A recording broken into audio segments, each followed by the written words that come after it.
अस्सलाम वालेकुम, आप देख रहे हैं डॉन न्यूज़। मैं का मेज़बान अब्दुल गफ्फार। भारत और न्यूजीलैंड के दरमियान संडे को फाइनल का सबको इंतज़ार है। दोनों टीमें जो है पहले तो ऑब्वियसली माफ़ कीजिएगा, भारत की क्या मजाल, वो तो वहीं मौजूद थे। न्यूजीलैंड भी पहुंच गई है। आज मीडिया टॉक्स भी हुई हैं, उस हवाले से बात करेंगे। मिचेल सार्टनर ने भी फाइनल के हवाले से बात की है and the great sir Viv Richards ने भी उस बारे में बात की है, जिसके ऊपर हम बहुत ज़्यादा बात करते रहे हैं। लेकिन मैं स्ट्रेट चलूँगा फैसल इलियास साहब के पास, हमारे प्रोग्राम में और उसकी तरह वो गेस्ट मौजूद हैं।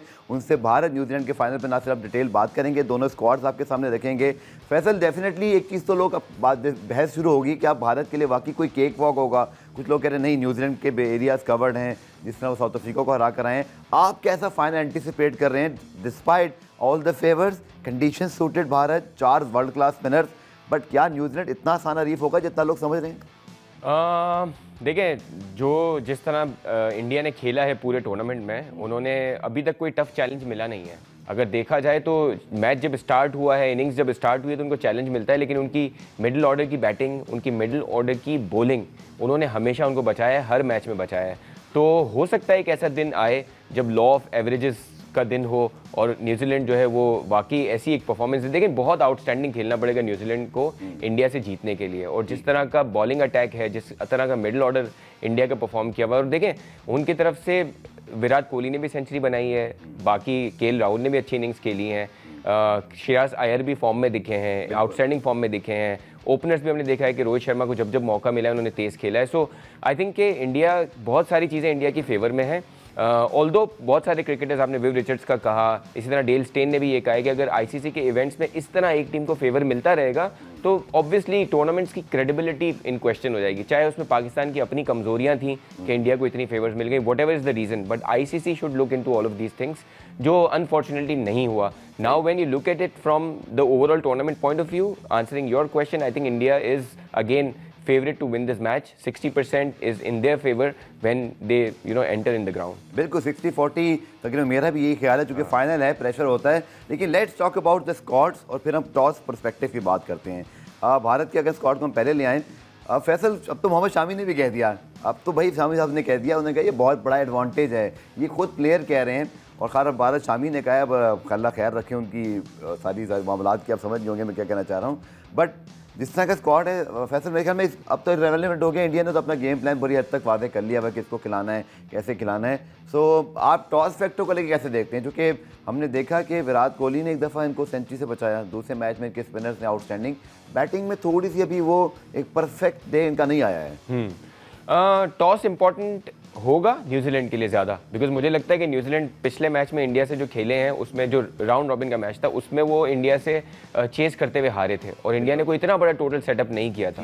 आई थिंक कंसिडरिंग कि इंडिया के पास ये 4 बड़े स्पिनर्स हैं, न्यूजीलैंड चाहेगा कि वो टॉस जीते और बैटिंग करे इस मैच में। हमेशा ये होता है कि जो बड़ा मैच होता है उसमें टीम चाहती है कि वो पहले batting, runs on the board का प्रेशर इंडिया पे डाले। लेकिन इंडिया के पास जिस तरह के प्लेयर्स हैं, मैं शुभमन गिल का नाम लेना भूल गया, जो पहली कॉन्वर्सेशन थी उसमें उन्होंने भी सेंचुरी स्कोर की हुई है। So India is a complete side, और अगर उनके अपने प्लेयर्स भी ये कह रहे हैं कि एडवांटेज है, तो वो तो बड़ा क्लियर है कि एडवांटेज है। बिल्कुल। और इंडिया की तो हमने बात की, चूंकि प्रीटी मच सॉर्टेड आउट कि उनको क्या करना है।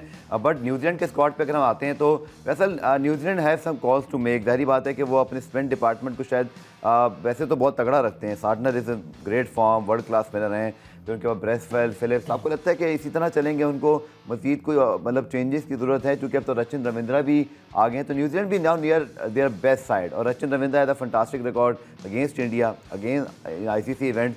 सो आई थिंक उनकी तरफ भी बड़ी नजरें होंगी, बिकॉज वो एक बड़ी इंस्पिरेशन, बल्कि आपको याद है 2023 के वर्ल्ड कप में 3 सेंचुरियां बनाई थी उन्होंने भारत में। एब्सोल्युटली, ये तो है कि न्यूजीलैंड की अच्छी साइड है, लेकिन अगर आप देखें ना, न्यूजीलैंड ने ट्राई नेशन सीरीज से लेके फिर आप अगर चैंपियंस ट्रॉफी में देखें तो न्यूजीलैंड ने पाकिस्तान की कंडीशंस को बहुत इंजॉय किया है। और न्यूजीलैंड के लिए एक वरिंग साइन ये है कि उनके जो ब्रेसवेल हैं और सेंटनर हैं, उन दोनों ने अभी उस तरह की परफॉर्मेंसेस यूएई की कंडीशंस में नहीं दी हैं, जिस तरह की वो पाकिस्तान के लाहौर में या कराची में। और बड़ी वरी भी होगी सर उनके लिए। आपको याद है मैट हेनरी जब वो कैच पकड़ा था, हाँ, उसके बाद उनके शोल्डर बॉलिंग तो उन्होंने की, लेकिन अब फिर खबरें आ रही हैं कि शायद वो थोड़ा सा pain, it could be a disaster, because Matt Henry world class bowler जिनका अगेंस्ट इंडिया रिकॉर्ड बहुत अच्छा है।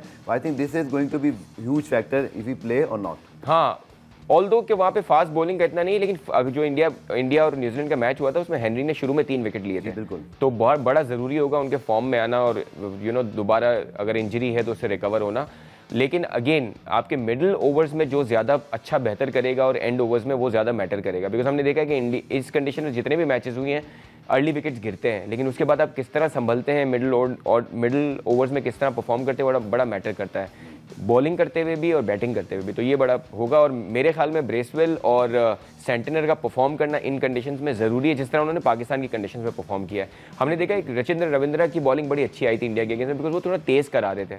तो शायद Bracewell and Santner have to change their pace a little, तो उससे उनको विकेट्स मिलेंगे। चलिए पुराने ब्रेक शामिल करते हैं। ब्रेक से जब वापस आएंगे तो कुछ हमारे आपस की लड़ाइयाँ शुरू हो गई हैं। हफीज़ साहब ने बयान दिया 90s के क्रिकेटर्स हमें इंस्पायर्ड नहीं कर सके, इस पर फैसल की राय मैं लूँगा, कुछ मेरे अपने पॉइंट्स भी हैं। फिर वकार यूनुस साहब ने भी उस पर ट्वीट कर दिया। पता नहीं अब पाकिस्तान क्रिकेट आपस में लड़के ठीक होगी या आपस में बैठने से ठीक होगी, इसको डिस्कस करते हैं शॉर्ट का मशअप ब्रेक की बात।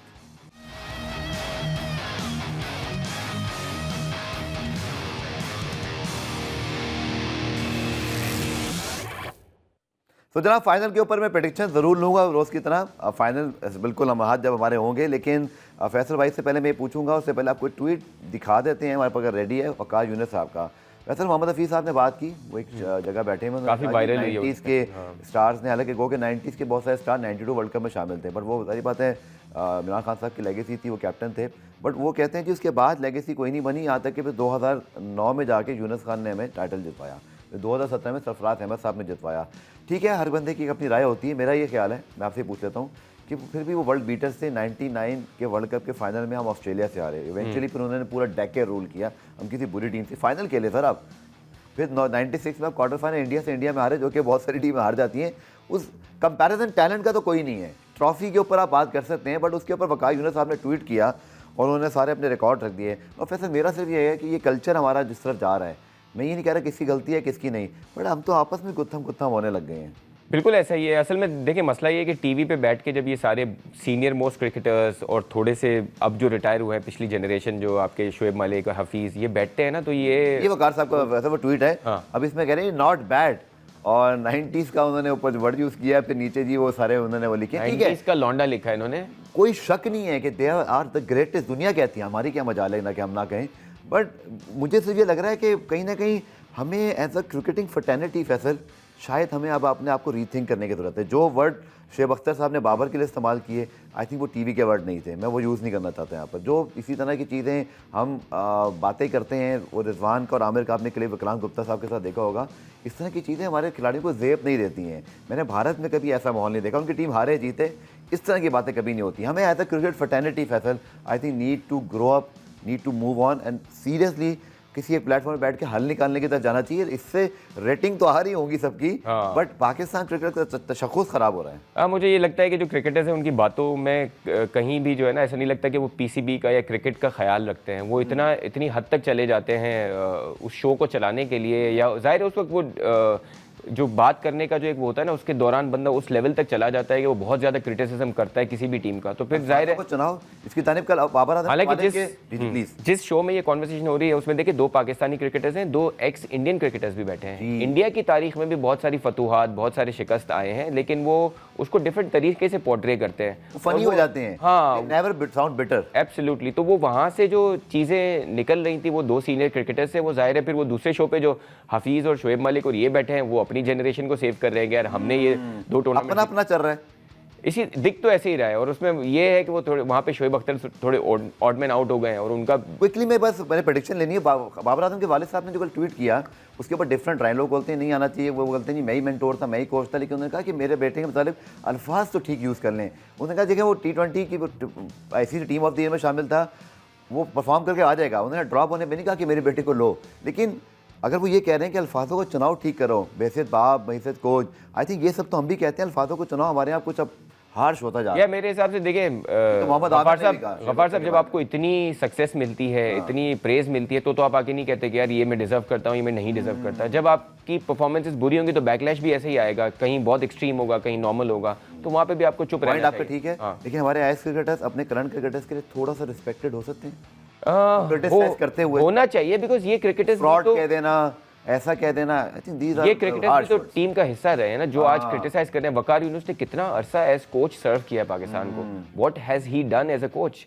तो वो जो बातें कर रहे हैं, बहुत सारी बातें पलट के फिर एक और चीज़ ना करें, मैं प्रेडिक्शन की तरफ जा रहा हूँ, जितने सारे क्रिकेटर बैठे हैं, वसीम भाई, शोएब अख्तर साहब, बाकी तो खैर हफीज़ भाई भी आ चुके हैं, इन सबको भी कोई टास्क दे दिया जाए पीसीबी से, पता चले। मैं ये नहीं कह रहा ग्रेट में, मतलब literally I can not say anything against them, बहुत बड़े क्रिकेटर, लेकिन अब इनसे कोई काम ले लें। मैं ये कहता हूँ पीसीबी कुछ इनको यूज़ करें, करना चाहिए। अगर जैसे वसीम अकरम ने तो ये ऑफर भी किया कि मैं बगैर पैसों के अगर मुझे आप बुलाएंगे, कुछ कैंप्स लगाएंगे तो मैं आऊँगा। Let's try it out. अगर ये वाकई ये क्रिकेटर्स आते नहीं आते, वैसे बड़ा मुश्किल होगा, जिस तरह की जॉब इनको लिक्रेटिव जॉब्स मिली हुई हैं, बहुत मुश्किल होगा। और देखें ज़्यादातर तो जो है ना वो पाकिस्तानी है भी नहीं, अब वो नॉन रेजिडेंट पाकिस्तानीज हैं, किसी के पास यूके का पासपोर्ट है, किसी के पास ऑस्ट्रेलिया का। वकार भाई की मैं से इसलिए इज्जत करता हूँ, 2 में से 3 मरतबा कोच रह के धूप में जाके पसीने बहाए 2011 में, मैंने खुद देखा था। चलें एटलीस्ट काम करके कोशिश जरूर की। Faisal now your prediction. अभी तो खैर इंडिया न्यूजीलैंड कल भी हम करेंगे, लेकिन जस्ट अभी क्या आपको लगता है तो क्विकली?